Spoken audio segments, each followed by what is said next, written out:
On this vote, the yeas are 236, the nays are 183, with 4 answering present. The resolution is adopted.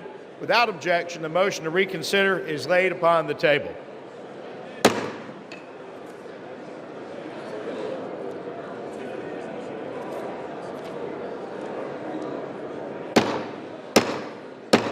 The House will come to order. The House will come to order. For what purpose does the gentleman from South Carolina seek recognition? Mr. Speaker, pursuant to Clause 2A1 of Rule 9, I rise to give notice of my intent to raise a question of the privilege of the House. The gentleman is recognized. Just a moment. Members of the House will come to order. Chair would ask members to please take conversations off the floor. The gentleman is recognized. Mr. Speaker, my House Resolution 888, censoring and condemning Delegate Stacey Plaskett and removing her from the House Permanent Select Committee on Intelligence for conduct that reflects the discredibility on the House of Representatives for colluding with convicted felon and offender Jeffrey Epstein during a congressional hearing. Whereas Stacey Plaskett, the delegate representing the United States Virgin Islands in the House of Representatives, inappropriately coordinated in real time with convicted sex offender Jeffrey Epstein in a congressional hearing in February of 2019.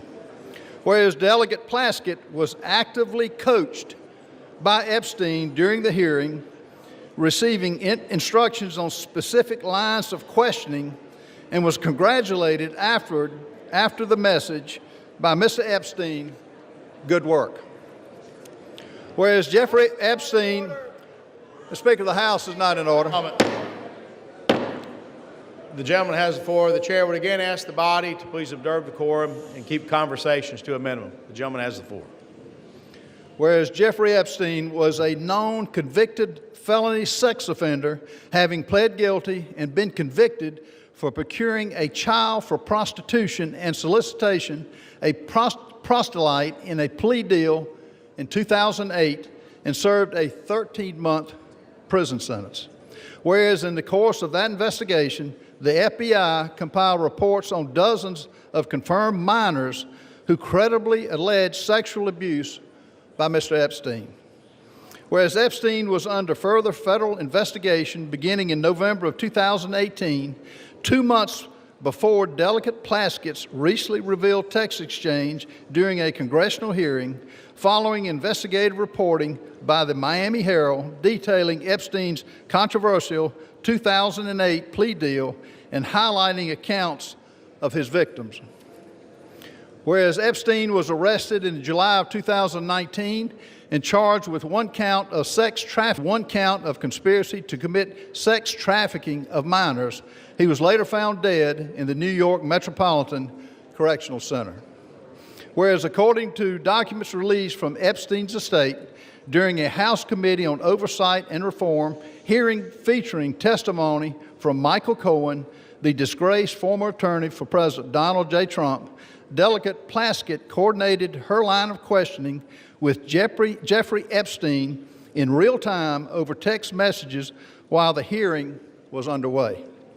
Whereas Delegate Plaskett, who previously served as an Assistant Attorney General in the United States Department of Justice Civil Division, is known to national connections with Epsteein's judgment, her integrity, and her fitness to serve.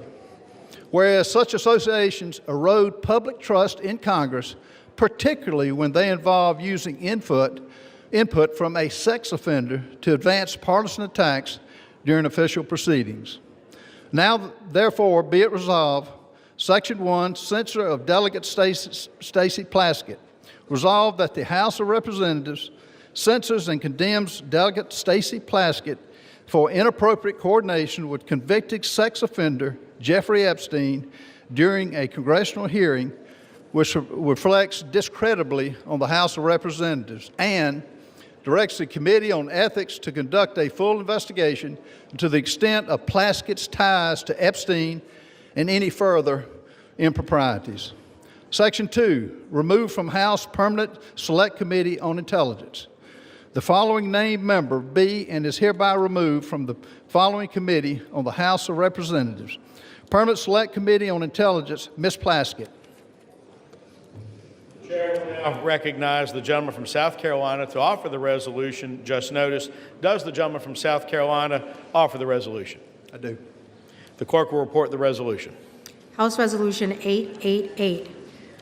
Whereas Stacey Plaskett, the delegate representing the United States Virgin Islands in the House of Representatives, inappropriately coordinated with convicted sex offender Jeffrey Epstein in a congressional hearing in February 2019. Whereas Delegate Plaskett was actively coached by Epstein during the hearing, received instructions on specific lines of questioning, and was congratulated afterwards with the message, "Good work." Whereas Jeffrey Epstein was a known convicted felony sex offender, having pled guilty and been convicted for procuring a child for prostitution and for soliciting a prostitute in a plea deal in 2008 and served a 13-month sentence. Whereas in the course of that investigation, the FBI compiled reports on dozens of confirmed minors who credibly alleged sexual abuse by Epstein. Whereas Epstein was under further federal investigation beginning November 2018, 2 months before Delegate Plaskett's recently revealed text exchange during a congressional hearing, following investigative reporting by the Miami Herald detailing Epstein's controversial 2008 plea deal and highlighting accounts of his victims. Whereas Epstein was arrested in July 2019 and charged with 1 count of sex trafficking of minors and 1 count of conspiracy to commit sex trafficking of minors, and he was later found dead in the New York Metropolitan Correctional Center. Whereas according to documents released from Epstein's estate, during a House Committee on Oversight and Reform hearing featuring testimony from Michael Cohen, disgraced former attorney to President Donald J. Trump, Delegate Plaskett coordinated her line of questioning with Jeffrey Epstein in real time over text message while the hearing was underway. Whereas Delegate Plaskett, who previously served as an Assistant Attorney General in the U.S. Department of Justice Civil Division, is known to have had extensive political, personal, and professional connections with Epstein after his conviction as a sex offender up to the time of his arrest and then death in 2019. Whereas Delegate Plaskett's relationship with Epstein stands in stark contrast to the public image she has curated for herself as a defender of justice and accountability, while secretly collaborating with an individual whose crimes against vulnerable women and children shocked the nation. Whereas Delegate Plaskett's willingness to receive instructions on official congressional proceedings from Epstein, a convicted felony sex offender with deeply concerning international associations, is especially alarming and inappropriate given her own past service in the U.S. Department of Justice and her current role on the House Permanent Select Committee on Intelligence, and raises serious questions about Delegate Plaskett's judgment, integrity, and fitness to serve.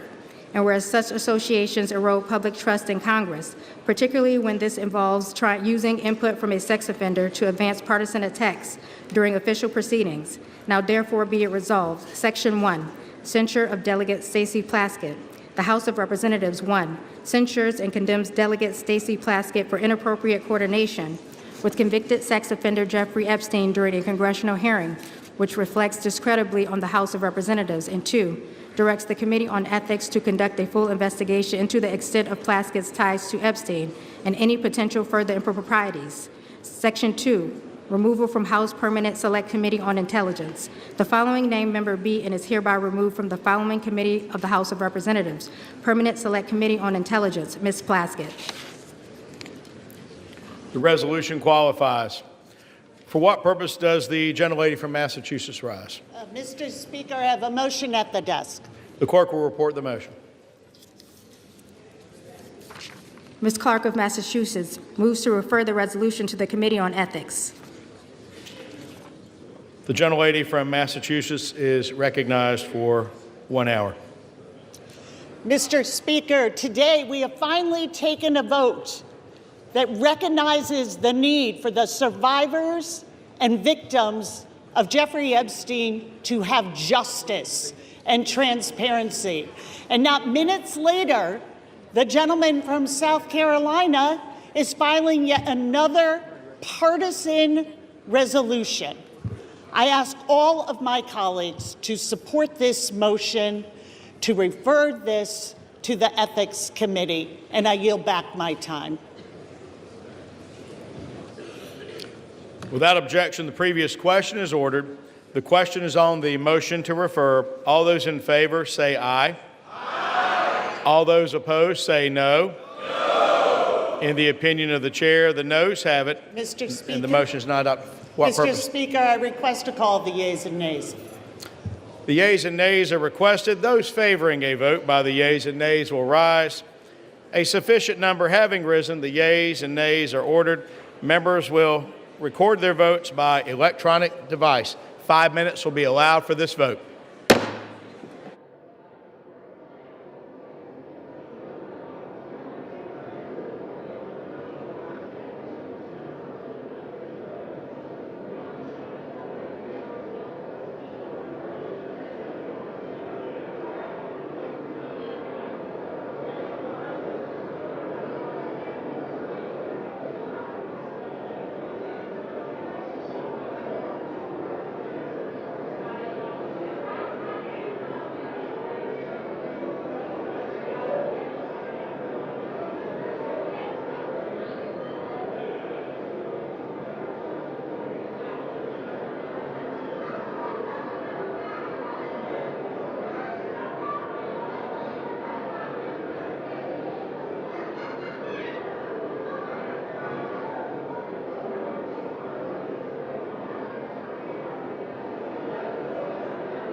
On this vote, the ayes are 213 and the noes are 214.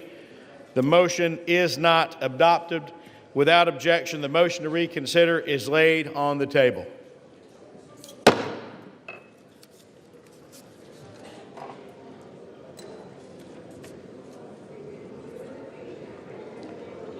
Pursuant to Clause 2 of Rule 9, the gentleman from South Carolina, Mr. Norman, and the gentleman from Maryland, Mr. Raskin, each will control 30 minutes. The chair recognizes the gentleman from South Carolina. Thank you, Mr. Speaker. And just a moment. The chair would ask the House to come to order again, ask members to take conversations off the floor so that the members can be given due accord and respect during the period of debate. The gentleman has the floor. Thank you, Mr. Speaker. I rise today because the House of Representatives has a responsibility and a duty to protect the integrity of this institution. And what we learned from the documents released by Jeffrey Epstein's estate is nothing short of alarming. Those documents show that Delegate Stacey Plaskett, a sitting member of Congress, coordinated her questioning during an official oversight hearing with a man who is a convicted sex offender, a man whose crimes against minors shocked this entire nation. Let me be clear, this was just not casual contact. There were deliberate communications, and they shaped her official line of questioning in a congressional hearing. The American people expect honesty. The American people expect integrity and judgment from their elected officials. They expect members of Congress to conduct themselves with one word: decency, not to seek advice from a predator who exploited minor children. This resolution does not accuse. It acknowledges what is documented. It censures Delegate Plaskett for her conduct, removes her from the Intelligence Committee, where her judgment is paramount, and directs a full investigation into the extent of her relationship with Mr. Epstein. Some will try to spin this as politics, but protecting the honor of this body is not partisan. It's not Democrat. It's not Republican. Standing against a convicted predator's influence in our proceedings is not partisan. It's basic decency. We cannot pretend this didn't happen. The American people deserve better. Speaker, I reserve. The gentleman reserves. The gentleman from Maryland is recognized. Thank you kindly, Mr. Speaker. I yield myself such time as I may consume. The gentleman is recognized. And I rise in opposition to this resolution. We're here today on the floor to support the complete disclosure of information related to Jeffrey Epstein and his billion-dollar international child sex trafficking ring. And our side of the aisle at least supports the release of information relating to anybody who had anything to do with it, whether they're a Republican, a Democrat, an independent, or what have you, period. We insist on complete, full disclosure. This resolution has nothing to do with that. This seems to me to be one more pathetic effort to distract and divert attention from the fact that the president's name appeared more than 1,000 times already in the small fraction of material released on Epstein, and from the failure of the majority to move to disclose this information. And it is this bipartisan group that we've had behind the discharge resolution which has insisted on bringing this to the fore, and we've got nothing but obstruction, opposition, resistance, evasion, distraction, and diversion from the other side. And now we get one more resolution like this. The resolution actually proposes a disciplinary censure against Representative Stacey Plaskett, but amazingly alleges no misconduct. It does not allege the violation of the Constitution. It does not allege the violation of a federal law or a state law or local law. It does not even allege a violation of the ethics rules of the House of Representatives, and yet they want to censure her and throw her off of her committee.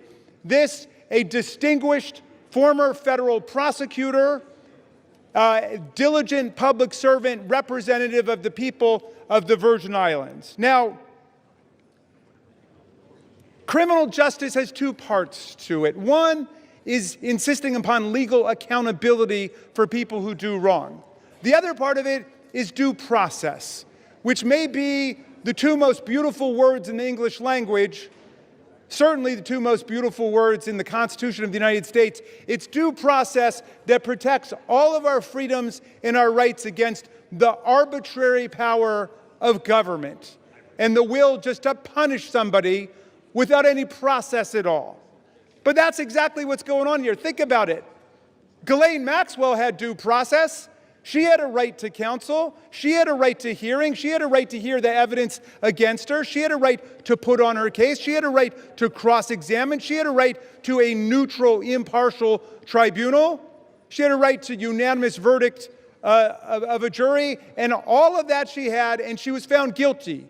And that's why she was sentenced to jail for 20 years, even though Donald Trump has transferred her from a real prison to a prison camp where she's gotten very special pampered treatment, like she's in a Trump hotel. She gets room service to her cell. She gets gym privileges other inmates don't get. She gets to use the warden as a go-between with people outside of the institution and so on. But in any event, she had due process. Donald Trump had due process. He was convicted on 34 felonies, but he had the right to counsel. He had the presumption of innocence. He had a unanimous jury trial right. They had a right to cross-examine everybody, put their own witnesses on. Now, they want to take a former United States prosecutor, the representative of the people of the Virgin Islands, and without even going to the ethics committee, much less a court, they want to arraign her on some charges based on a newspaper article that she did something lawful. However ill-advised it may have been, she took a phone call from one of her constituents.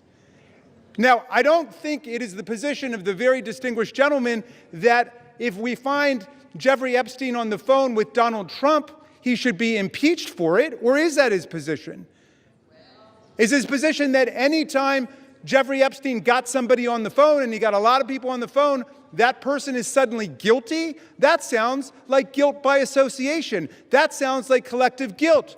Our minority whip introduced a perfectly reasonable amendment to say, let's refer this to an ethics committee. Let's have a real hearing. They didn't want to have a real hearing. They want to rush to judgment. Why? So there can be some headline that will please Donald Trump tomorrow instead of a unanimous statement, or forgive me, I think the distinguished gentleman from Louisiana may have dissented, but an otherwise unanimous verdict of the House of Representatives that the American people want all the files open. We've had enough of the cover-up. We want all of the truth. We want the survivors and the victims to have the possibility of accountability. Well, they want to give them another headline, which is that they've arraigned a Democratic member for taking a phone call from her constituent, Jeffrey Epstein, in the middle of a hearing. And of course, I don't think there's any rule here against taking phone calls in a hearing. Now, if you want to actually give her the chance to explain what happened, then we would take it to the ethics committee.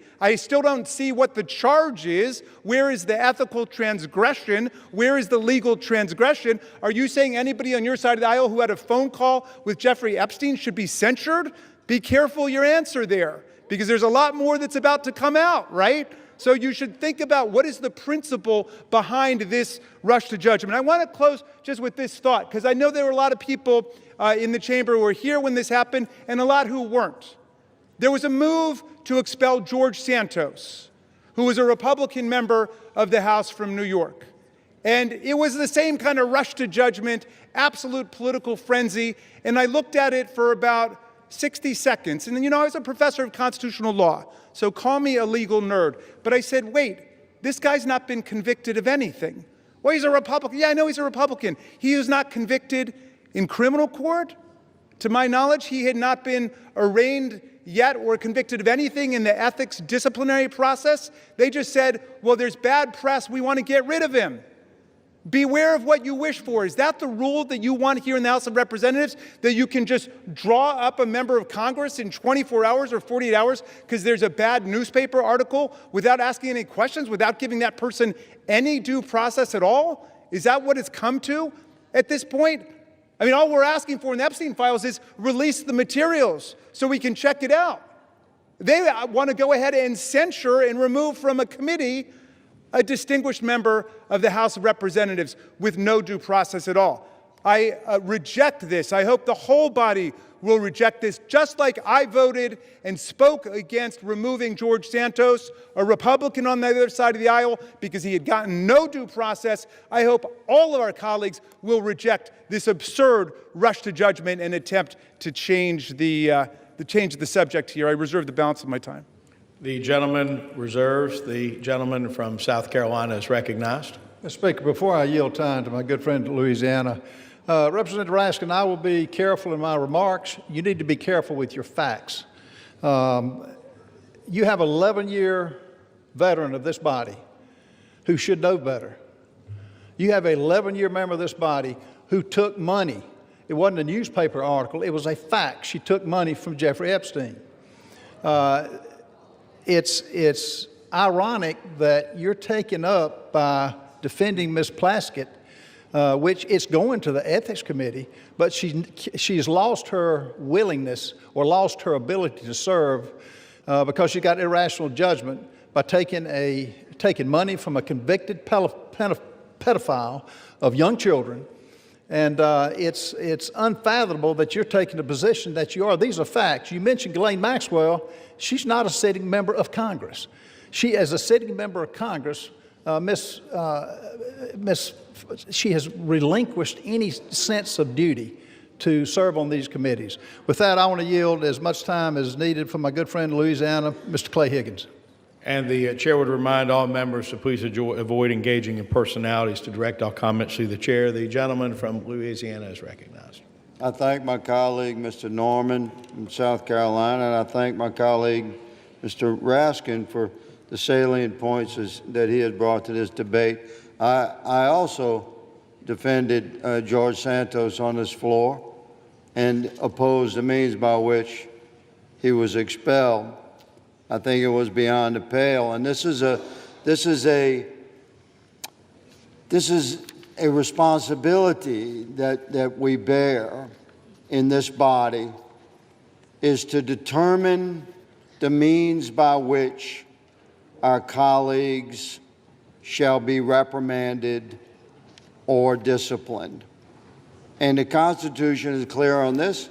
My friend, Mr. Raskin, knows full well that this body controls the means by which and the rules by which the members of Congress shall be disciplined. So we've had variances of opinions regarding, the exact disciplinary actions that should be embraced or rejected, member by member.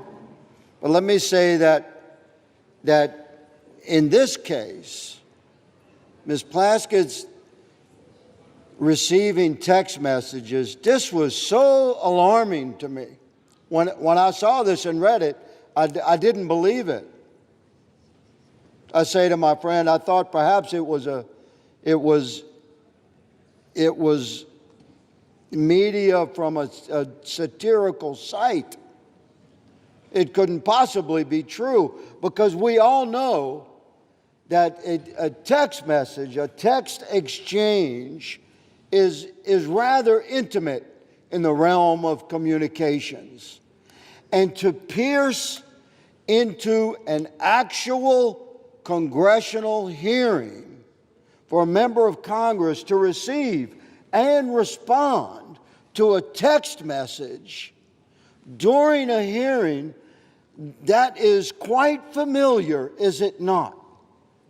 And this was shocking to me, that a member of Congress would be exchanging text messages directly with Jeffrey Epstein in 2019, at which time he was being prosecuted by the first Trump administration. He had received some nature of a sweetheart deal back in 2007 and avoided federal prosecution by pleading no contest to some level of state prosecution, where he was sentenced, Mr. Speaker, to 13 months. My understanding, he did 11 months, and at the easiest time that could be done. He walked every day during the day on a work release program. So that sweetheart deal, let me say, should be looked at. And now, to my horror, who has come to light that should be looked at? What was her involvement? Was there some involvement then? She's a good lady from the Virgin Islands. Where did Jeffrey Epstein live? In the Virgin Islands. She was a constituent in 2019. Was she a friend in 2007? During her service to the DOJ, which my friend has brought up, was there any interactions? These are the questions we have. The good lady from the Virgin Islands has crossed the threshold of reasonable suspicion, and therefore she should be investigated.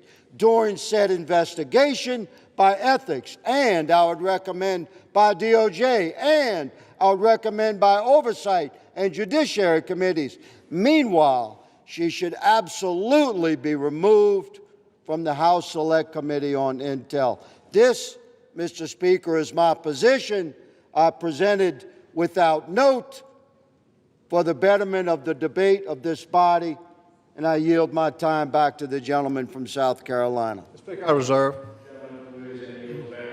From South Carolina, the gentleman from South Carolina reserves. The gentleman from Maryland is recognized. Thank you, Mr. Speaker. It's always a pleasure to hear my friend from Louisiana. Both of the Republican speakers have said this demands an ethics investigation. I think Mr. Higgins just said it should be investigated by oversight and by judiciary, as well as by ethics, as well as by others. This resolution censures her and punishes her before there's been 1 day of investigation. There's been no investigation at all. That was the whole burden of the minority whip's amendment. It was to say, let's have an investigation, refer it to the Ethics Committee. That's why the distinguished gentleman from Louisiana and I both voted against, and we got a majority to vote against censuring or expelling even George Santos without any ruling by our ethics disciplinary body. Isn't that putting the cart before the horse? I don't get it. I wish one of you could explain that to us, why we should censure her before there's been 1 day of actual investigation. If being on the phone with one of our constituents, even an evil, sinister force like Jeffrey Epstein, and of course, he has said that he considered Donald Trump the most evil person he ever met. He said, without a redeeming bone in his body. So I agree, people can say different things, but Jeffrey Epstein, to me, disgraced himself. But in any event, people want to know, well, what were the contents of that conversation? Why was Ms. Plaskett doing that? I'm sure she's got a good explanation. We're talking about a distinguished lawyer and federal prosecutor who was in the middle of a hearing, which is something that members do all the time, is to talk to people in hearings about different things. But let me ask, if it's now the standard that just to be on a phone call with somebody establishes guilt by association, what about all the members of this body or of the U.S. Senate who were on the phone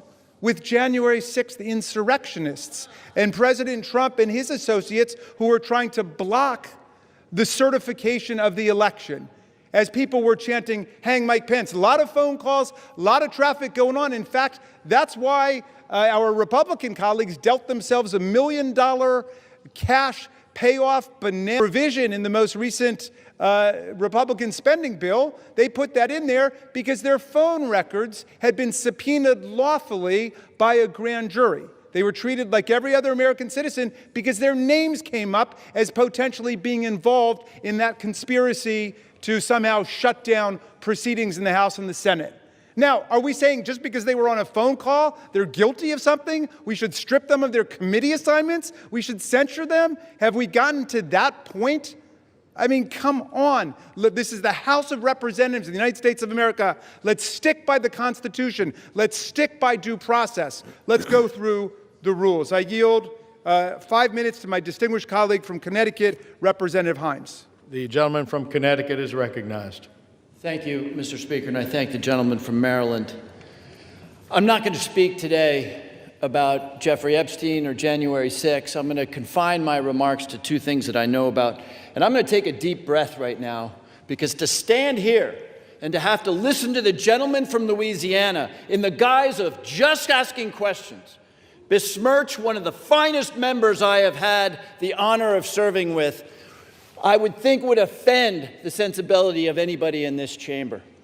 But I'm going to limit my remarks to two things I know very well. Number one, the House Permanent Select Committee on Intelligence and what we need to do to preserve that very special environment. And number two, the character of Delegate Stacey Plaskett. On HJRES, I've served for 10 years. And with Chairman Turner and now with Chairman Crawford, we have fought for that decade to keep the Select Committee on Intelligence immunized from the sewage that flows through this chamber, the partisan attacks, the hideousness. And by and large, we've been pretty successful, with one exception, when that committee got involved in the political investigation around Ukraine in the first Trump administration. Every single day, the leaders of that committee work hard, establish friendships, and do the work we need to do to make sure that the toxicity and the sewage that we're hearing right now don't impinge the critical work of making sure that our intelligence communities are keeping Americans safe and not violating civil liberties and not doing things inconsistent with the desires and character of the American people. This effort, put forward by a bunch of people who haven't served on that committee and who have no idea the comity and the grace with which that committee serves. You, sirs, will hurt this committee badly. And I expect every Republican on the Intelligence Committee, and I'll say it again, I expect every Republican on the Intelligence Committee who know Ms. Plaskett and who know the committee to vote no on the idea that without evidence and without due process, Ms. Plaskett should be removed from that very special committee. This resolution would strike a devastating blow to HJRES's ability to work effectively by removing a member in good standing based on a newspaper article about text. No due process, no evidence, nothing offered other than a newspaper article which has moved the gentleman from South Carolina, a member who is consistently engaged in a bipartisan and productive way with the committee's work, to make some unrelated political statement will do profound damage to this essential committee. Now, let me just talk for a moment about Ms. Plaskett. I've served in this institution for 17 years, longer, I think, than most people in this chamber. And I have not had the honor of serving with somebody with the integrity and the commitment and the hard-working bona fides as Ms. Plaskett. We can argue about the wisdom or the judgment associated with those texts. I'm told that apparently Mr. Epstein was a constituent. But on any one of us, our worst day, our biggest misjudgment is not to be judged without any due process, especially in the context of this superb member, this critical member of the Intelligence Committee. The result of this resolution, if it were to pass, will be to undo the efforts of the Republican Speaker and the Republican Chairman of the Intelligence Committee, Mr. Crawford, to restore the committee to what it was intended to be. And while the bill for that decision won't come due immediately, it will come due over time in the form of a less accountable and less effective intelligence community with less effective oversight for Congress. So I don't expect the gentlemen who have offered this up to back down now, but I do expect every single member of the Intelligence Committee that elect those few who understand what it is we need to do to close the door on the flow of partisan sewage which we see now threatening the critical work that we do. Vote no on this appalling resolution. I yield back. We reserve. The gentleman from Connecticut yields back to the gentleman from Maryland. The gentleman from Maryland reserves. The gentleman from South Carolina is recognized. Mr. Speaker, can I inquire about how much time we have left? 2.5 minutes. 2.5 minutes? 22 and a half 22 minutes. and a half minutes. Yes, sir. Let me just say, for my good friends on the left, you know, we're hearing words. That's all this is, words. You're taking the side of a young lady who should have known better. She served for 11 years. She disparaged herself. She did it to herself. This is not smoke and mirrors. This is actual text that pretty well indicts Ms. Plaskett. Would she probably take it back? Yes, but it's too late now. I want to yield as much time as needs to be consumed by my good friend from Texas, Chip Roy. The gentleman from Texas is recognized. I thank the gentleman from South Carolina. I thank him for bringing forward this important resolution before the body. I do want to say I appreciate the gentleman from Maryland, his commentary about the vote on removal and his considered judgment with respect to Santos, and I agreed with him at the time and made the same points. I want to align myself with the remarks from the gentleman from Louisiana, but I want to note in doing so, and I think the gentleman from Maryland has shown respect to, I think, the judgment of the gentleman from Louisiana about his being the sole vote on the issue before this body before with respect to what we're making public because of the gentleman's, I think, very real concerns about what it might mean for victims. And we had that debate and a colloquy back and forth in the Judiciary Committee a few hours ago about what we can do to ensure victims are protected and so forth as we all go forward in what I believe is a unanimous view that we should go seek out truth and justice here with respect to Epstein and anybody associated with him and them and the nefarious affairs involving Jeffrey Epstein. The reason that I support this resolution is, and I would note that my colleagues on the other side of the aisle, they could have tabled this resolution. They chose not to table it. They chose to refer it, which suggests to me that there's a recognition that something here is not particularly good, that we've got a sitting member, in this case the delegate from the U.S. Virgin Islands, who was sitting in the Oversight Committee. And I'm actually a particular interest here because I was the one doing the questioning. Apparently my questioning was so riveting that she was engaging in text messages back and forth at that moment. While I was questioning Mr. Cohen, the gentlelady was engaging in this back and forth on text messages with Jeffrey Epstein.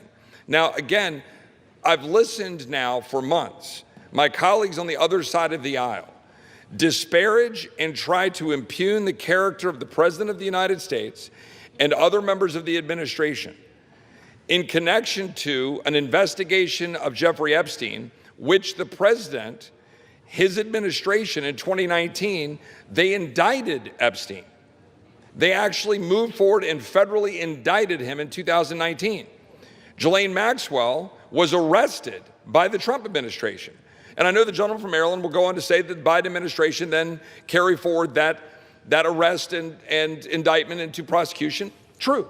But it was, in fact, the Trump administration that did what had not been done for a long period of time by taking forward that indictment. So I've been listening to all of the preaching by my friends on the other side of the aisle about how any association, anything to do with Jeffrey Epstein is somehow the dispositive moment here in terms of determining the character of this administration or what they're doing or not doing when they're leaning in to try to seek the truth.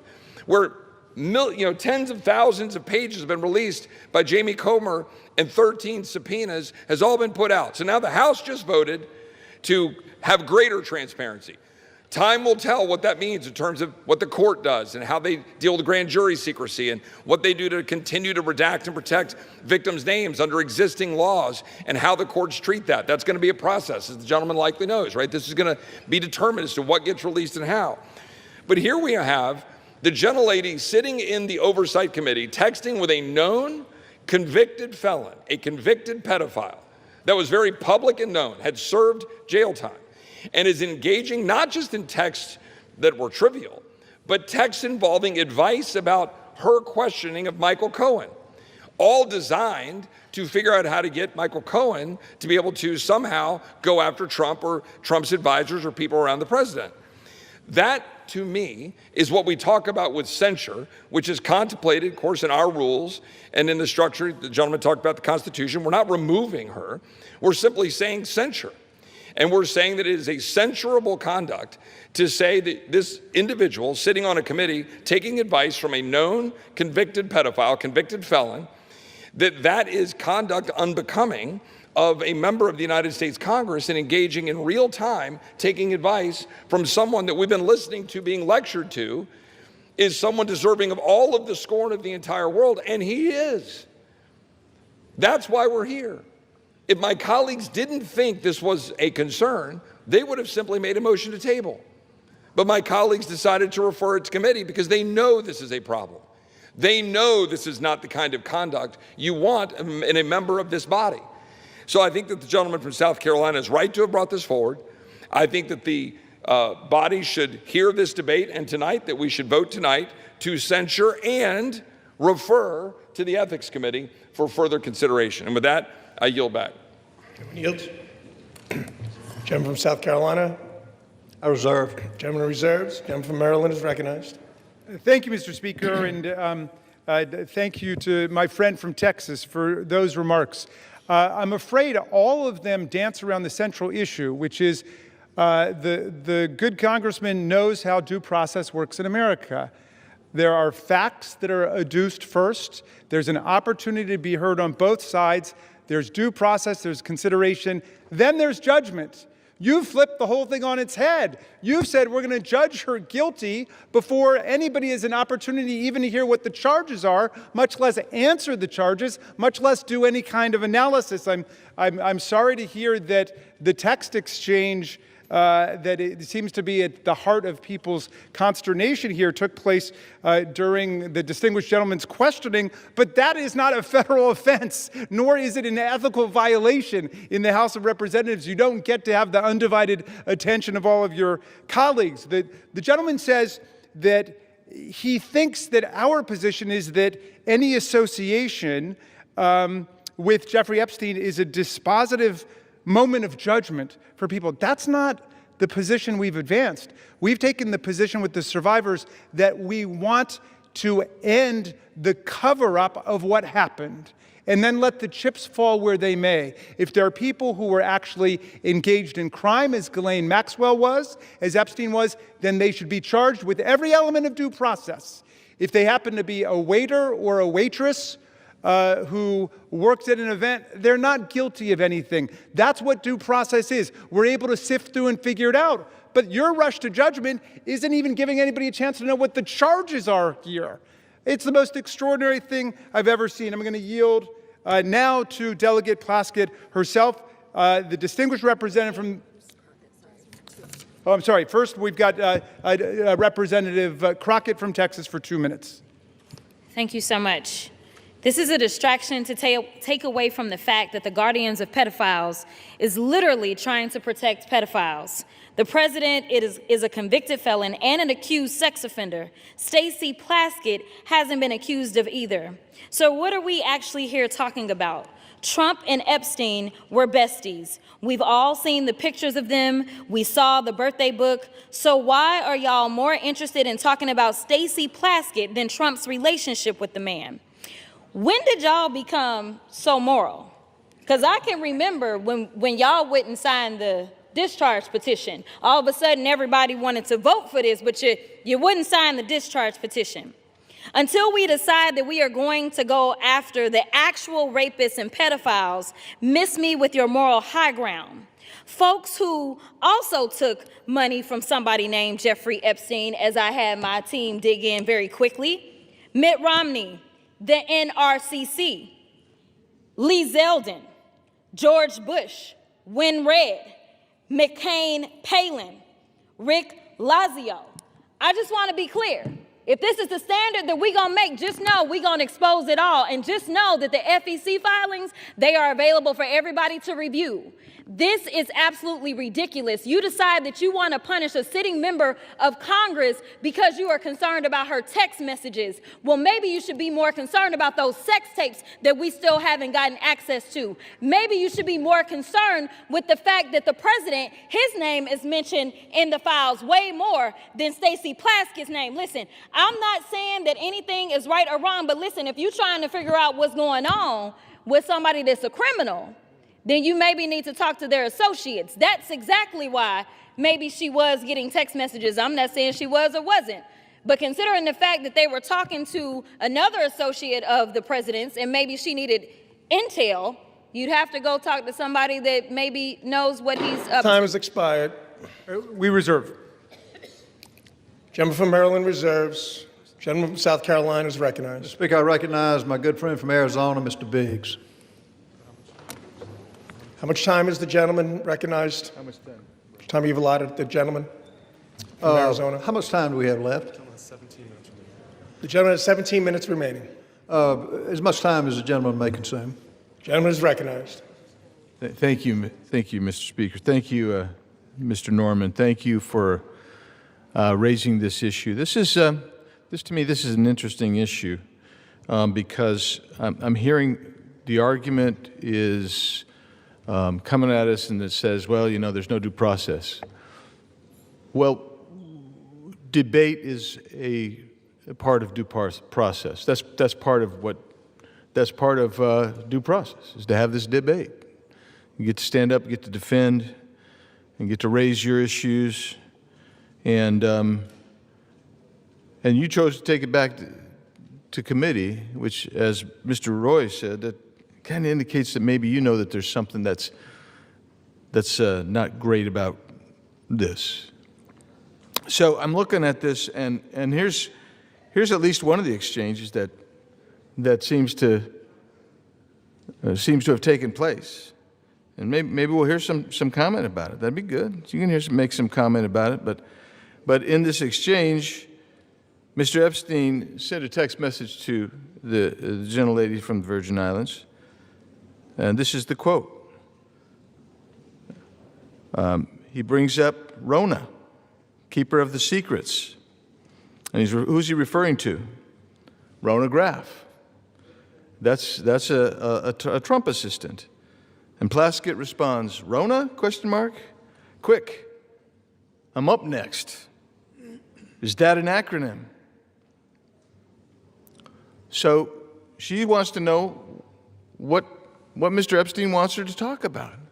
Don't you find that interesting? I find that really intriguing, especially since we know what Mr. Epstein was. And Epstein responds, that's his assistant. Doesn't really say much more than that. And then Plaskett starts questioning Mr. Cohen and asks about Graff. So not only was she texting, having this communication with Mr. Epstein, she's asking Mr. Cohen what Mr. Epstein wants her to ask. Another text says from Epstein, good work. That's after she wraps it up. All of this seems to be very interesting. And I'm sorry, I don't breathe the rarefied air of the Intelligence Committee. I don't. I'm just a regular guy and a member of the House. That's all. So I don't know about that rarefied air, and I guess I'm part of the sewage. That Mr. Himes said. Yeah. Thanks for agreeing with me, Ms. Plaskett. So she's got us down. Unless you're in the Intelligence Committee, you're crap. That's what the Intel Committee says. But here's the deal. When you're sitting there in a sitting committee and you're having communications with a convicted sex offender, and you're taking their advice on how to ask questions, maybe you got a problem. Maybe your problem is that you've brought disrepute on the House. And this isn't from the articles. This is from the 10,000 pages or so released last week from the Oversight Committee that they received from the Epstein estate. This isn't fishing around. This is coming from real evidence. So I sit here and I listen. Oh, you know, she's the finest member that ever walked the planet, man. That's what you heard. But the bottom line is this. She's sitting there seeking advice and counsel on how to ask questions from Jeffrey Epstein, who this entire body, save one, just condemned. And we want all the evidence. And it's a shame to be here, but for one thing, you made the choice. And so, Mr. Chairman, I'm encouraging everyone in this body to support Mr. Norman's resolution, and I yield back. Gentleman yields. Speaker, I reserve. Gentleman of South Carolina reserves. The members are reminded to direct their commentary to the chair. Before I recognize the gentleman from Maryland, please remind yourself, as well as the members, to refrain from engaging in personalities towards the president. Does the gentleman seek recognition? Yes, I do. Gentleman is recognized. Thank you very much. I want to remark that yet one more member says we should go ahead and censure her, and then we should do a complete investigation. I think any fifth grader in America knows that's the exact opposite of what due process means in America. We don't punish people before we have investigation and the opportunity to be heard. I yield 6 minutes now to the distinguished gentlelady from Virgin Islands, Representative Plaskett. Thank you so much to Mr. Raskin, to my former professor in law school, and I want to address the body. I first want to give you all a sense of what was happening that day. Everyone knows at that hearing in February, the entire country was watching. As Michael Cohen decided he was going to finally give up information about what was happening in the Trump world, the Trump enterprise. And at the beginning of that hearing, the ranking member, Jim Jordan, had the disrespect to Elijah Cummings, may he rest in peace and his name be a memory, after not allowing Mr. Jordan to shut the committee hearing down. And I turned to Mr. Jordan and told him to have respect for the chair and to basically shut up. And that moment went viral. And I began to get innumerable texts from friends, from foes, from constituents about what was happening in that hearing. And I got a text from Jeffrey Epstein, who at the time was my constituent, who was not public knowledge at that time that he was under federal investigation, and who was sharing information with me. Now, I heard recently from someone that I was seeking advice from him. Let me tell you something. I don't need to get advice on how to question anybody from any individual. I have been a lawyer for 30 years. I have been a narcotics prosecutor in New York City. I have had the honor of being a political appointee at the Justice Department after September 11th as a Republican appointee in the Bush administration. I know how to question individuals. I know how to seek information.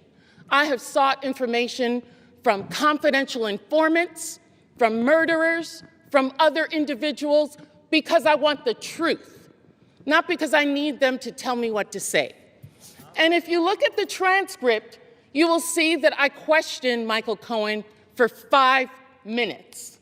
The Washington Post only shows you 30 seconds and takes from it one individual's name that I got from Jeffrey Epstein and didn't know who the individual was, and put that individual with a host of other individuals that I felt the committee should subpoena. They've never been subpoenaed. They've never been questioned. Because at the end of the day, I know that in the Trump administration and with my colleagues over there, it's not about sexual assault. It's not about support of victims. It's about money. It is about money. I have consistently stood against sexual violence and the exploitation of women and children in previous careers as well as here in this body. We all know that Jeffrey Epstein's actions were absolutely reprehensible. As a constituent, as an individual who gave donations to me, when I learned of the extent of his actions after his investigation, I gave that money to women's organizations in my community. Not back to him, but to women in the community who needed that support. That's what I think should have been done, and that's what I did. They've taken a text exchange which shows no participation, no assistance, no involvement in any illegal activity, and weaponized it for political theater, because that's what this is. This has been reviewed by federal courts. Any charges, victims who initially had a case against me dismissed it on their own without prejudice. You don't want to talk about what is really happening here. Your attacks on working families, your protection of powerful predators and corporate criminals. You want to talk about texting felons? How often do you text President Donald J. Trump? That's the individual we should be concerned about. And let me tell you this. I am not going to support the wealthy and connected who continue to exploit workers and evade taxes, powerful figures with credible allegations who face no consequences, and corporate interests profiting from human suffering while families struggle. And let me tell the people of the Virgin Islands. Gentleman will state his point of order. The point of order is you may not call the President of the United States a felon. That is a violation. Gentleman's point of order is under consideration, and we're not going to lose order here either, so please. May I continue? May I continue, Mr. Members Speaker? are, however, reminded to refrain, as mentioned a little while ago, from making personality commentary towards the president. The point of order is not timely, so the gentlelady is recognized. Thank you, Mr. Speaker. What is happening here? I feel sorry for my colleagues. I feel sorry for this body. I see members coming and speaking against me who I've never even had a conversation with. You don't know me. You don't know the work that I've done. You don't know the support that I've given to families, to individuals, to support people. I worked a full-time job with children under the age of 5, going to school, law school at night. Do you think I would risk my law degree for any individual? Never mind a reprehensible individual by Jeffrey Epstein, I would not. But what I'm about is the truth. And let me tell the people of the Virgin Islands, this attempt at intimidation will pass. We in the Virgin Islands do not back down from a fight. That is how we won our freedom, and that is how we will continue to grow our equality. And if you censure me, take away a committee, I will still do the work because I am here to support people and to support this great Constitution, which I have sworn numerous times to uphold. We reserve, and I thank the lady. The gentleman reserves. Gentleman from South Carolina is recognized. Mr. Speaker, before I recognize Mr. Clyde, let me just say, Ms. Plasky, I don't know you. My overall impression of you has been good. But, and you give these words about protecting families and children. Where was that demonstrated when you took money from a convicted pedophile that had served time? Where was that? The words are beyond believability. And I think you're a nice person, but you missed the boat when you took money. I've got the mic now. You lost your I don't know the word to describe it, but what you did, you deserve to come off the committees. And let me remind you, we want this to go to the Ethics Commission. And to those listening, the Ethics Commission is 5 Democrats and 5 Republicans. Let them find it. But in the meantime, you do not deserve to serve on a committee with national clearance. And I would like now. Will be reminded again to direct their commentary to the chair. Mr. Speaker, I would like to recognize my good friend from Georgia, Mr. Andrew Clyde. How much time is the gentleman shall I recognize him? How much time is left? You have 11 and a half minutes remaining. 5 minutes. Gentleman's recognized for 5 minutes. I thank the gentleman for yielding. My good friend, Mr. Norman from South Carolina. Mr. Speaker, I rise today in support of this resolution censuring and condemning Delegate Stacey Plaskett of the U.S. Virgin Islands for inappropriate coordination with convicted sex offender Jeffrey Epstein during a congressional hearing and removing Delegate Plaskett from the Permanent Select Committee on Intelligence and referring her to the Ethics Committee for further investigation. After 4 years of silence on this matter, not a peep during the entire Biden administration, let me repeat that, after 4 years of silence on this matter about Jeffrey Epstein, House Democrats are now demanding transparency and accountability surrounding Jeffrey Epstein and his associates. While their fake outrage is clearly just another disgusting attempt to smear President Trump, House Republicans are taking this matter seriously and are working toward delivering the much-needed transparency and accountability that the American people deserve. This resolution is accountability, page 1. During the House Oversight Committee's ongoing investigation into Jeffrey Epstein, emails obtained by a congressional subpoena, that's right, it was the congressional subpoena by the House Oversight Committee, not the discharge petition that just got voted on, but this was the Oversight Committee's congressional subpoena, has brought to light that in 2019, Delegate Stacey Plaskett coordinated her line of questioning with Jeffrey Epstein in real time over text messages during an Oversight Committee hearing featuring testimony from Michael Cohen. Now, who is Michael Cohen? Michael Cohen was the disgraced former attorney of President Donald Trump. She was asking input from Jeffrey Epstein on how to best question Cohen, and Cohen was himself at that time a convicted felon from 2018. So now that Republicans are exposing Democrat ties to Jeffrey Epstein and his vile crimes, the other side of the aisle has flipped. They apparently no longer want transparency or accountability. Why? Because they don't want the truth. They want to weaponize a serious matter into a distraction, all in an attempt to take down President Trump and to hurt his administration and what he's doing to make America great again. The actions taken by Delegate Plaskett reflect poorly on the House, and this body needs to hold her accountable. I urge all of my colleagues to vote to adopt this resolution to show the American people that those who colluded with Mr. Epstein, including members of the House, will be held accountable, and this resolution is the beginning of that. I thank you, and I yield back. Gentleman yields. To the chair. Mr. Speaker, I reserve. Gentleman from South Carolina reserves. Gentleman from Maryland is recognized. Proud to yield 1 minute to the distinguished Minority Leader, Hakeem Jeffries. The Minority Leader is recognized. Thank you, Mr. Speaker. I thank the distinguished gentleman, my good friend from the great state of Maryland, the ranking Democrat on the Judiciary Committee, for yielding. I rise today in strong opposition. This resolution, this effort to censure Delegate Plaskett, to rip away her membership on the Intel Committee, is nothing more than a political stunt by a desperate, failed candidate for governor, trying to pander to the people back in South Carolina. Nothing more than that.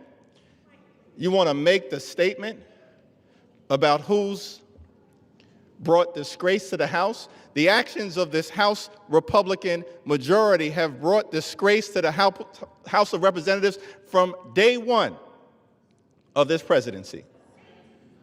The reality is, if you want to talk about fealty to the Constitution and things of that nature, the House is a separate and co-equal branch of government. You don't seem to understand that. You functioned from the very beginning of your so-called majority, Mr. Speaker, not as a check and balance on an out-of-control administration, but as a reckless rubber stamp for Donald Trump's extreme agenda, and you are failing the American people. You failed to keep your core promise. Your core promise to the American people was that you were going to lower costs on day one. Costs haven't gone down here in the United States of America. Costs have gone up. The Trump economy is a complete and total failure. It's a disaster. The American people are hurting. And so every week, you come to the House floor, now that you've returned from your 7-week taxpayer-funded vacation, and come up with another stunt to try to distract the American people. Or perhaps you were ordered by your puppet master, Donald Trump, who wants to distract the American people today, because his effort to suppress the Jeffrey Epstein files has failed spectacularly. We believe in transparency. We believe in accountability. We believe in due process. That's the opposite of what is happening on the floor today. And let me be very clear about Stacey Plaskett. She's a woman of great intelligence and a woman of great integrity. And she deserves better than what she's receiving from House Republican extremists. She deserves the opportunity to be heard. She deserves due process. She deserves the ability to make her case, not to be prosecuted by petty foggers, playing lawyer on the floor of the House of Representatives. Google that if you don't know what it means.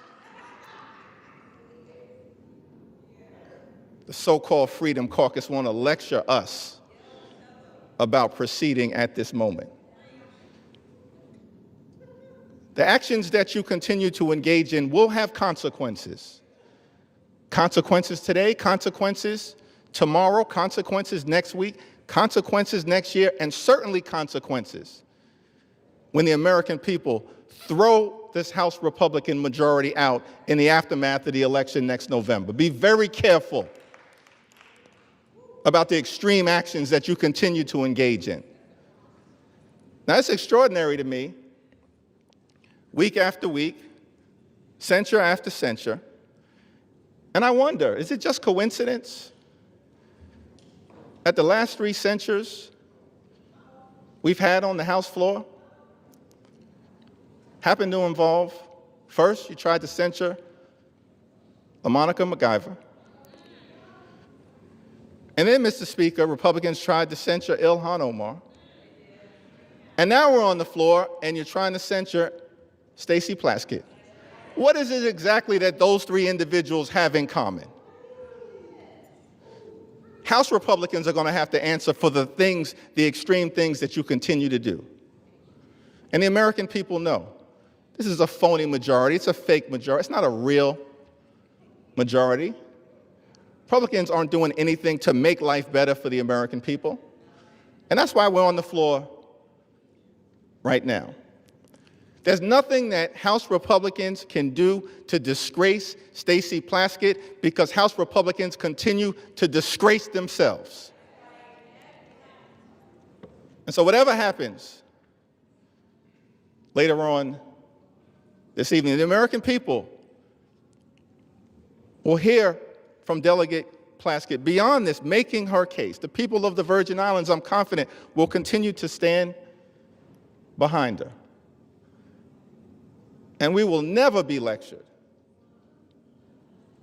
on issues related to accountability and transparency and principle and ethics from this group of extreme House Republicans who continue to visit a national nightmare on the American people, bending the knee to a wannabe king, doing real harm in real time, and at the end of the day,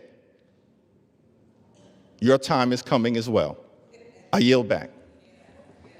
Chairman yields. Hey, how much time do we have, Mr. Speaker? Gentleman has 4.5 minutes.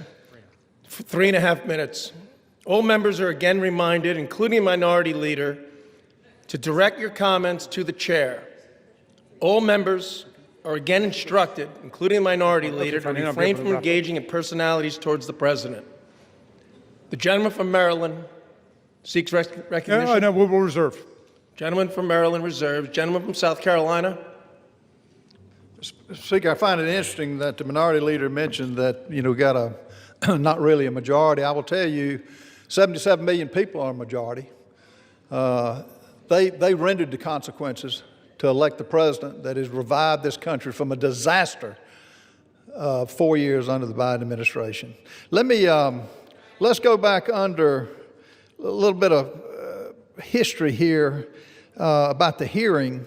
The messages show that Plaskett texted Epstein before the hearings that started that day at 7:55. She texted him, the sex offender, the predator on the children she says she protects. They had comments like she told Ms. Plaskett talk about his grades. She mentioned that she had a great-looking outfit. This is from Mr. Epstein. In 10:40, she broadcast a feed cut to Ms. Plaskett showing her moving her mouth as if she was chewing something. And Ms. Plaskett mentioned that she had multiple texts. Well, according to the records, and I don't know how many of her texts came from those convicted of felonies, but on at 2:25, Epstein sent 2:25 minutes before Plaskett began questioning Cohen at 2:28. Epstein messaged back, "Good work," at 2:34, 1 minute after Plaskett finished her question to Cohen. So the whole 5 minutes was pretty much conducted under the direction of a convicted pedophile. And this dialogue, Ms. Plaskett was reached by phone Thursday. Plaskett declined to answer questions about the text messages and directed all inquiries to congressional staff.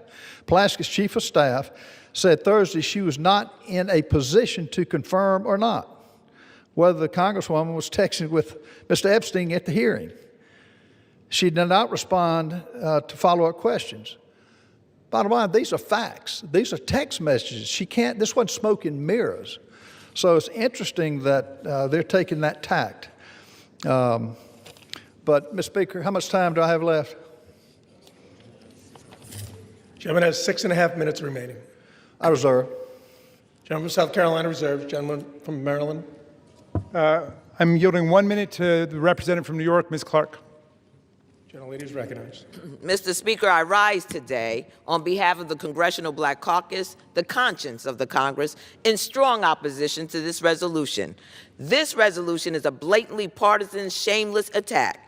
As we sit here today, Donald Trump is still the single person in this country with the authority and the ability to deliver justice to survivors and truth to the American people by just releasing the files. So instead of answering why Donald Trump chooses every single day not to release the Epstein files, they're pointing fingers at this side of the aisle. Mr. Speaker, unlike the president, Congresswoman Stacey Plaskett has committed no crime, violated no rule, and broken no promises. There has been no investigation, no due process, no inquiry into whether the Congresswoman had any connection whatsoever to Epstein's despicable and disgusting criminal conduct.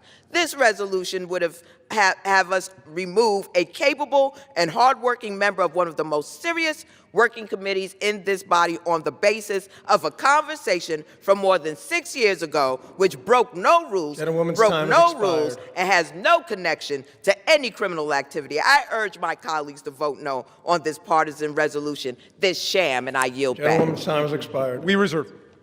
Gentleman from Maryland reserves. Gentleman from South Carolina. Speaker, I reserve. Gentleman from South Carolina reserves. And we're prepared to close. It's closed. Yeah, I'm prepared to close. All right. Gentleman from South Carolina is prepared to close. Maryland is recognized. Mr. Speaker, thank you very much.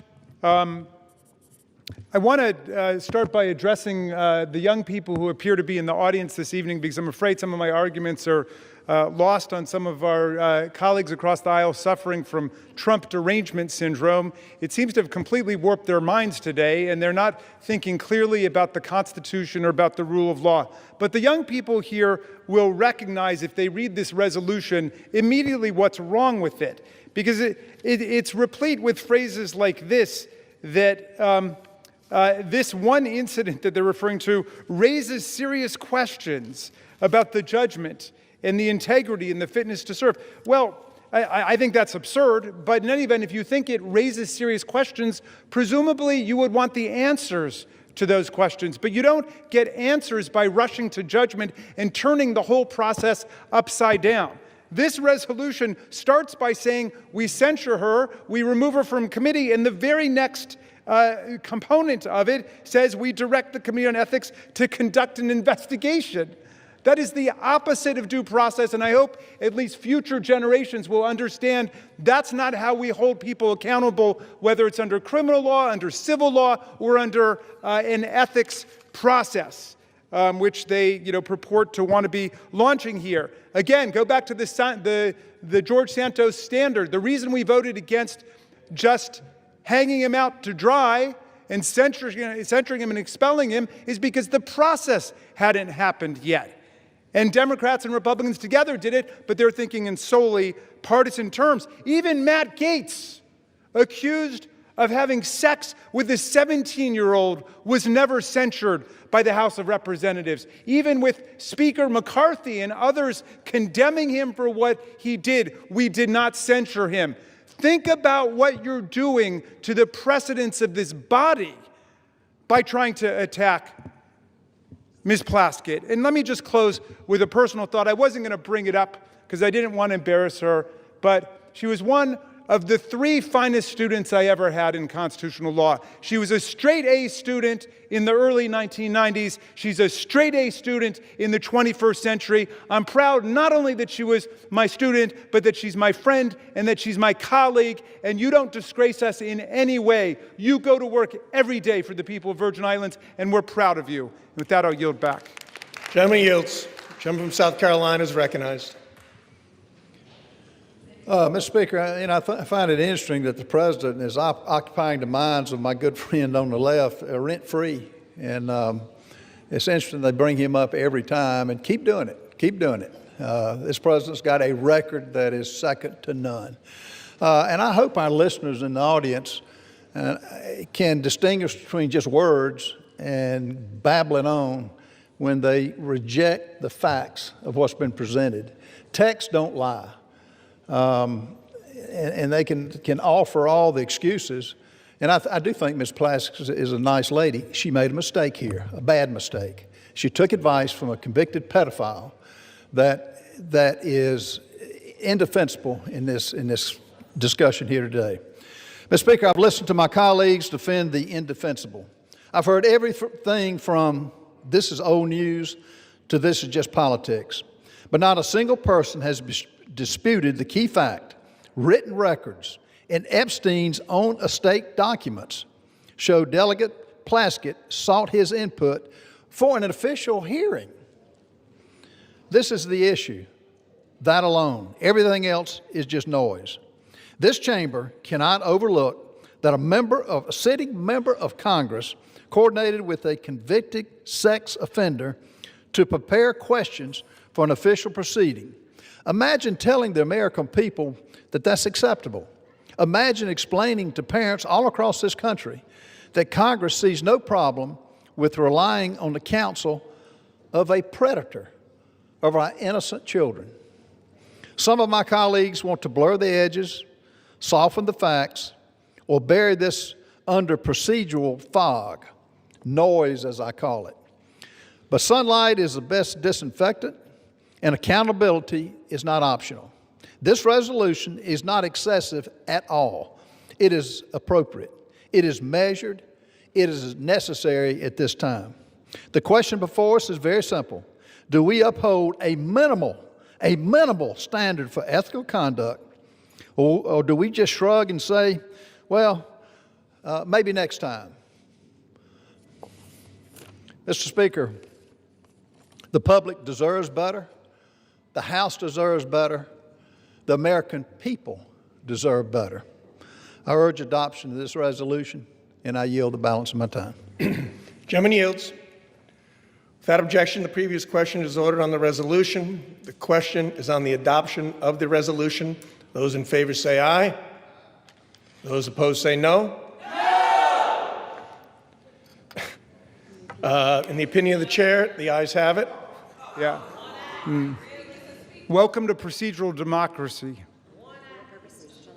For what purpose does the gentleman seek recognition? I request a recorded vote, and I challenge the Speaker's interpretation of the voice vote. Does the gentleman ask for the yeas and nays? I ask for the ayes and the nays. The yeas and nays are requested. Those favoring a vote by the yeas and nays will rise. A sufficient number having risen, the yeas and nays are ordered. Pursuant to Clause 8 of Rule 20, further proceedings on this question will be postponed.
Okay.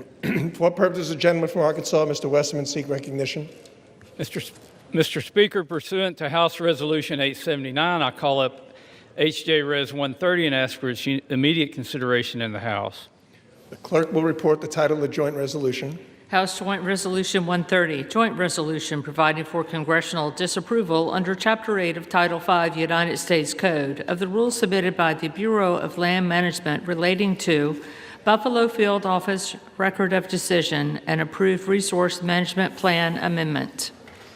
Pursuant to House Resolution 879, the joint resolution is considered read. The joint resolution shall be debatable for 1 hour, equally divided and controlled by the chair and ranking minority member of the Committee on Natural Resources or their respective designees.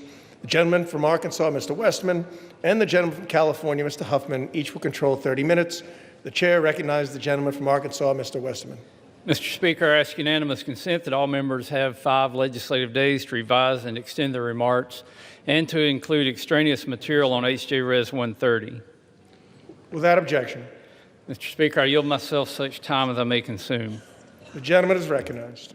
I rise in strong support of HJRES 130, which would repeal the Bureau of Land Management's Misguided Resource Management Plan, or RMP, amendment for the Buffalo Field Office in Wyoming, which was finalized in the twilight hours of the Biden-Harris administration.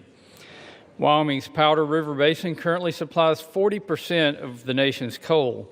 The RMP amendment in question effectively halted future federal coal leasing across a region in Wyoming larger than New Jersey and located in the heart of America's coal country. Without repeal, the RMP amendment will end coal production in the region entirely by 2041 and close 12 active mines. The RMP amendment is a death blow to America's energy security, Wyoming's workers, and the economic backbone of the state itself. It is projected that U.S. electricity demand will grow by as much as 128 gigawatts through 2029, and global energy demand is expected to double by 2050. Coal is reliable, affordable, and essential to meet the increasing power demands of the AI revolution and advanced manufacturing. The RMP amendment locked up an astonishing 48 billion short tons of coal. That's enough to meet U.S. coal demand for the next 116 years. 92% of Wyoming's coal is exported to other states, helping keep the lights on and utility prices affordable in distant places as far as Texas, Illinois, and my home state of Arkansas. Nationwide, residential electricity prices have increased by 13% since 2022, and overturning misguided policies like this RMP amendment will help make the cost of living more affordable for families across America. It's time to unleash our domestic resources to put this money back into the pockets of American families by repealing the Biden administration's anti-American energy policies. What's more, instead of working with the state, the Biden administration blatantly ignored local opposition at every stage of this process and rammed this RMP amendment through to appease environmental extremists. The Biden administration provided a limited opportunity for public comment or engagement on this RMP amendment. Wyoming's governor, unified congressional delegation, locally elected officials, tribes, and local communities all expressed strong opposition to this plan amendment. The previous administration ignored them all. According to local representatives, it is suspect and disturbing that such a dramatic change to the current land use plan would solicit such little engagement during the public comment period. Campbell and Johnson County commissioners who represent the local communities affected by this plan stated that whatever information they provided to the BLM in this process was, quote, ignored by the federal agency. Overturning the RMP amendment takes power from bureaucrats in Washington, D.C. and returns it to the people of Wyoming. The BLM also ignored tribal input in developing this RMP amendment. The Navajo Transitional Energy Company, which is wholly owned by the Navajo Nation, provided detailed comments opposing this amendment that were all dismissed by the BLM. In a letter they submitted to the agency, they stated, quote, BLM consistently downplayed the reasonably foreseeable negative impacts of the mine's closures on the surrounding social justice communities, and it did not even consider the jobs lost in the downstream communities that rely on the Powder River Basin coal, end quote. Energy security is national security, and Wyoming's energy industry remains indispensable to ensuring America stays energy dominant. Wyoming's Powder River Basin, with its low sulfur coal, produces the world's cleanest burning coal. We should be focused on exporting this abundant natural resource to our allies abroad, not burying this baseload power under layers of bureaucracy. By passing this CRA today, we're advancing President Trump's executive orders on unleashing American energy and reinvigorating America's coal industry. We're also restoring hundreds of millions of dollars in future revenue for Wyoming's K-12 public education system and protecting more than 4,000 high-paying jobs in rural Wyoming. In conjunction with the pro-energy policies included in the Working Families Tax Cut Law, this CRA also has the potential to generate more than $260 million for the federal treasury. This CRA helps the U.S. remain energy dominant and will lower prices for families, strengthen our economy, and boost real wages for hardworking men and women. I urge my colleagues to stand with Wyoming, stand with American workers, and stand for energy security by supporting this resolution. I reserve the balance of my time. Gentleman reserves. Gentleman from California is recognized. Thank you, Mr. Speaker. And let me wish Chairman Westerman a happy birthday. I do wish him a happy birthday, but even that goodwill does not change the fact that this is bad legislation. And so, unfortunately, Bruce, I'm going to have to rise in opposition to the bill while wishing you a happy birthday. We are, Mr. Speaker, all grateful that the Republican shutdown is finally over, but millions of Americans are still on the cusp of losing health care. They are struggling to put food on the table. And after their 7-week paid vacation, I can't imagine anything more disconnected than for House Republicans to come back here and make their first priority not helping working families to make ends meet, but jamming through more favors for their billionaire buddies. These 3 Congressional Review Act, or CRA, resolutions treat America's public lands like they are just lines on a balance sheet. They silence public opinion. They ignore the fires and storms that are made worse by climate change, all of it to make fossil fuel extraction the #1 priority going forward for how we manage our public lands. Wildfire defense, public safety, recreation, conservation, all of these take a back seat now to maximizing corporate profits, even in our most fragile landscapes like America's Arctic. Americans want clean air, clean water, accessible public lands, not handouts to polluters. Overturning balanced, forward-looking BLM plans in Wyoming and Alaska is a colossal mistake. Across the federal land management agencies, plans like these are the foundation for responsible, sustainable management of our public lands. RMPs are the product of extensive public input, rigorous scientific reviews, meaningful tribal consultation, and balancing the activities on our public lands, from energy development to recreation, is what these plans do. They reflect the needs of communities, industries, ecosystems, and they outline a clear vision for the stewardship of millions of acres of public lands. Let's look at the Buffalo Field Office RMP targeted by this particular resolution. It was developed after a court found that the previous plan failed to address the public health and climate impacts of unfettered coal mining in the region. Importantly, the current RMP was also developed after robust tribal consultation and public input. So we're just going to throw that all away? I strongly oppose HJRES 130, which would repeal the current balanced RMP for BLM's Buffalo Field Office in order to prop up the coal industry in Wyoming's Powder River Valley. The plan targeted by this resolution ended new coal leasing in the region because of its harm to the climate and public health and because of decreasing demand for coal.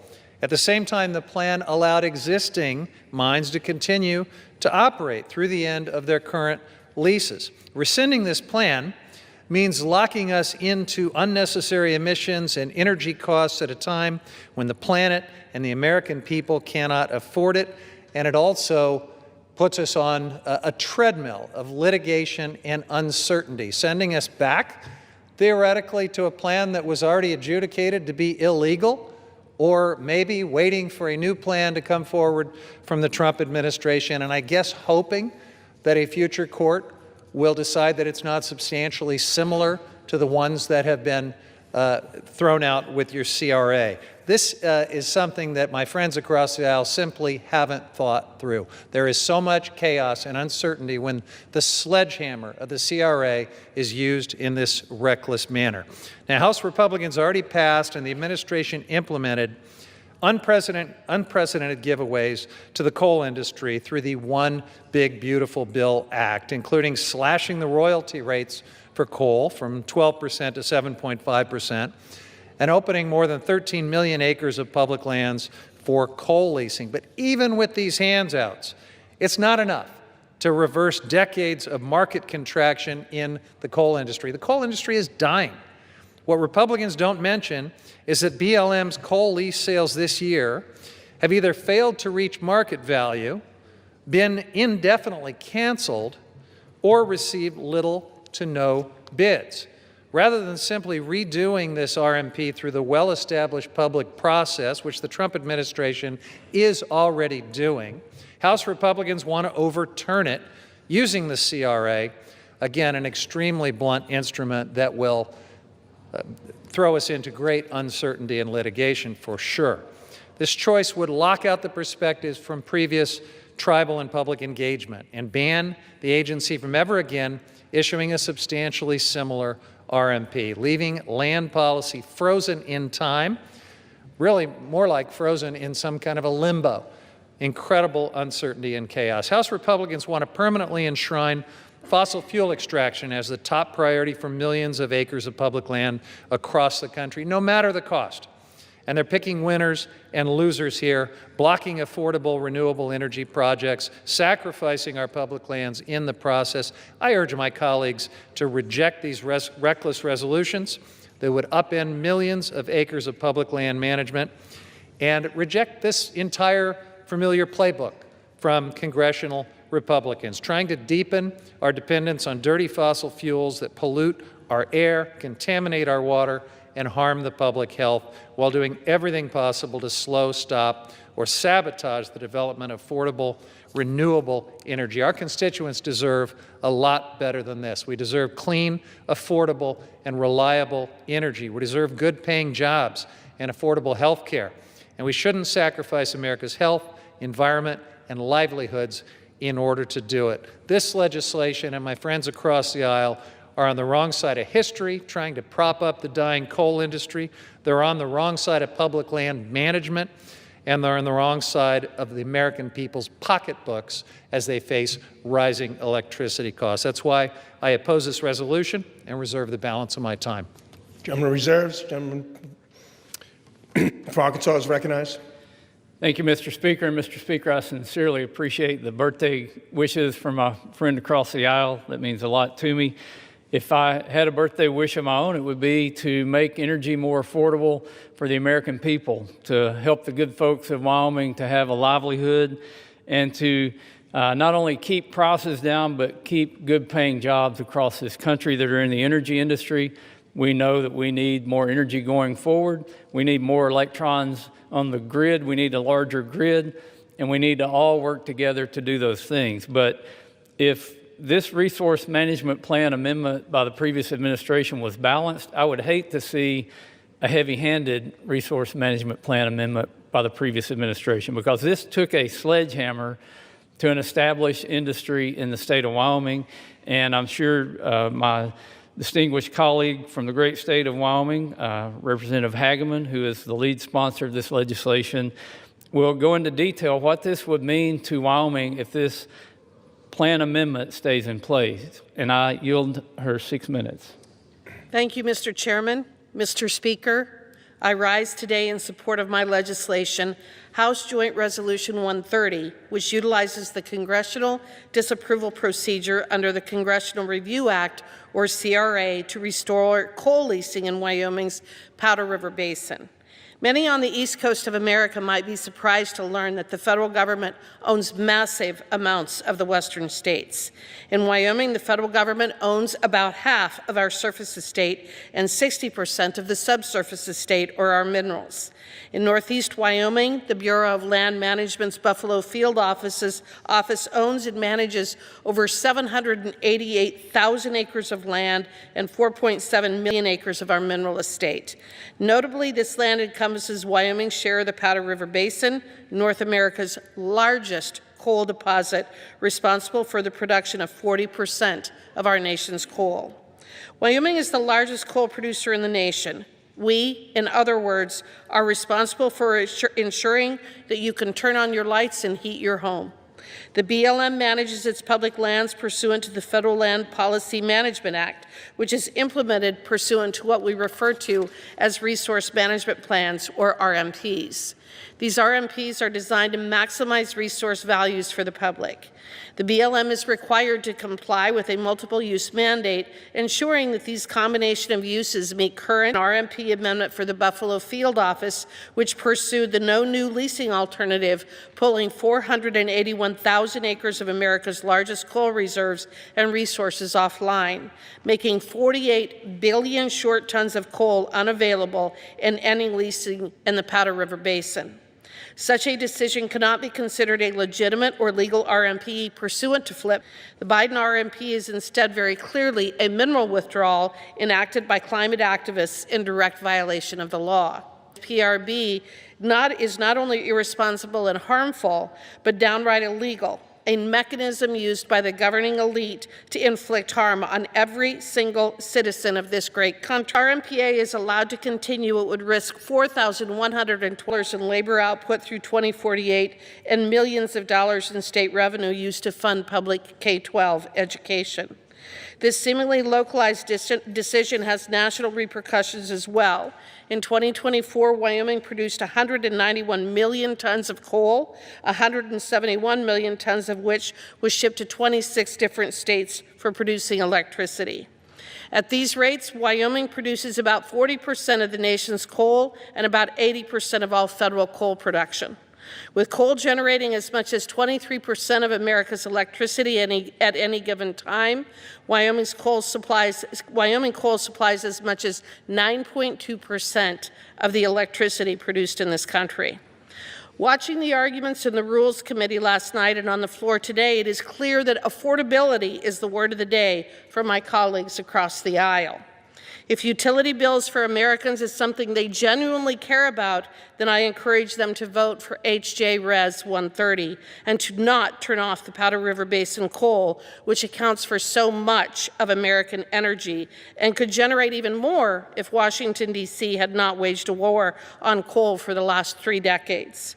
In short, it is policies such as no new coal leasing contained in this Buffalo RMP that reduces affordability, which my colleagues on the other side of the aisle will be supporting if they continue to oppose HJRES 130. This vote today is a vote to shore up the grid, which will have positive impacts on the utility for energy development. In the one big beautiful bill, we are shoring up centuries of energy production. We cannot survive in this country without Wyoming coal, the majority of which is produced in the Powder River Basin. Demand for Wyoming coal is only increasing, both here and abroad.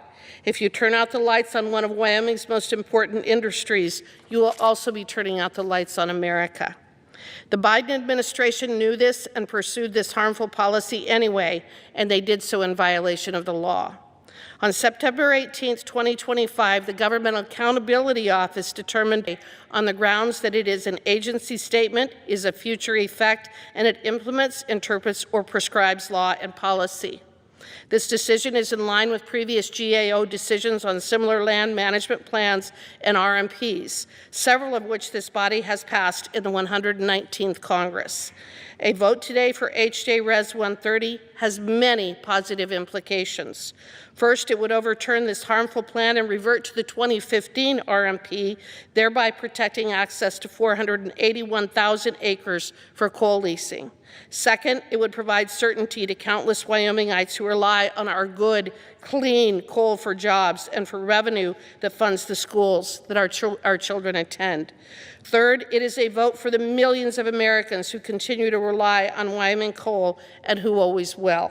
Fourth, it's a win for Congress, reminding the agencies that we are the primary policymaking branch of government and that we will hold the agencies responsible for bad, unlawful regulations. I urge all of my colleagues to vote in favor of HJRES 130, and I yield back. The gentleman from Arkansas reserves. The gentleman from California, you are recognized. Thank you, Mr. Speaker. It occurs to me that as we're having this debate, pretty much the rest of the world is in Brazil right now for the climate conference. Of course, the Trump administration has disgracefully pulled the United States out of the Paris Agreement once again, so we have no federal delegation at all. But as the rest of the world convenes to accept the reality of the climate crisis and to accept the related reality of coal being the biggest contributor to carbon pollution, and the entire world is talking about how to phase down our dependence on coal pollution and fossil fuel pollution, we are here in this alternate reality of the Republican majority, where my colleague from Wyoming calls it climate lunacy. It's a sad, sad testament to, frankly, the disgraceful leadership of this Republican majority that propping up the coal industry with discounted royalties and massive subsidies and millions of acres of land giveaways, and now this misuse of the Congressional Review Act is the official policy of the Republican majority. It's just almost unthinkable, and yet that's where we are. With that, Mr. Speaker, I yield as much time as he may consume to the gentleman from New Mexico, Mr. Vasquez. Is recognized. Thank you, Ranking Member. Thank you, Mr. Speaker. Well, first, coming from New Mexico, let me tell you that I have gone through the RMP process firsthand in my own Las Cruces district, the Tri-County RMP. And those are long and painful processes. They take a lot of public input, a lot of painful meetings. Those plans are developed with the input from residents from all sides of the aisle that represent different parts of what is our public lands and that mandate to have multiple use lands. They are not meant just for one industry. They are meant for everybody that uses those public lands. And when I served on the U.S. Federal Committee to advise the Forest Service, and we got all these stakeholders together to implement the 2012 planning rule, it was the same deal. We did it deliberately. We did it with all stakeholders at the table. And so these RMPs are actually developed with public input from every community, not from one single stakeholder group. And that is the painful process that it takes to update these plans, many of them which haven't been updated since the 1980s. Now, it's important that we take into account the time, the effort of not just the agency staff and those folks who show up to those hard meetings and hear the public out, but the public who comes out in my district, sometimes driving 30, 40, 50 miles just to attend one of those meetings so that they can eventually get to an RMP knowing that that will be the law of the land. And so today I rise in opposition to all the CRAs. But in particular, I want to talk about one very special place. In 2017, when the Arctic National Wildlife Refuge's coastal plain was first officially opened to drilling, supporters promised that the sale would raise significant revenue. Instead, only 3 bidders emerged. And the first mandated lease sale brought in less than 1% of the $2.2 billion that Congress was told to expect. Less than 1%. That burdened taxpayers with an additional $2 billion in national debt. Why? Well, because the Arctic is one of the most expensive places on Earth to drill. And investors and the oil industry know this. In fact, BP and Shell already abandoned their Arctic proposals, even paying to exit those leases. And financing has dried up completely, with nearly every major U.S. bank and 20 global insurance companies having publicly pledged not to finance Arctic drilling projects, yet here we are. The coastal plain is too remote, too costly, and too risky to make drilling financially feasible, especially when we already produce record oil and gas volumes elsewhere at a far lower cost to taxpayers, including in my district, the Permian Basin. And let's be clear, Arctic drilling will not lower gas prices. With no existing roads, pipelines, or infrastructure, any Arctic oil would take years to reach the market if it ever does. I know this myself because this is a picture from when I was in the Arctic. Now, this is also a question of what we value. The Arctic Refuge is the only national wildlife refuge that protects a complete Arctic ecosystem. It's called the crown jewel of our public lands, and that it's called that for a reason. And I saw why firsthand when I was there last summer. Now, this special place offers unmatched, truly wild fishing and hunting opportunities for all Americans. When you catch your first Arctic char in the Canning River on the coastal plain, it is a moment you will never forget as an American. And these lands have provided sustenance to the Gwich'in and the Iñupiat peoples for millennia. The bottom line, setting the unique wildlife and recreation values of America's Arctic aside, using the CRA to overturn land management plans is bad policy, bad economics, and bad land management. And truly, it's a disrespect to the constituents who showed up to those meetings to create that RMP in the first place year over year over year.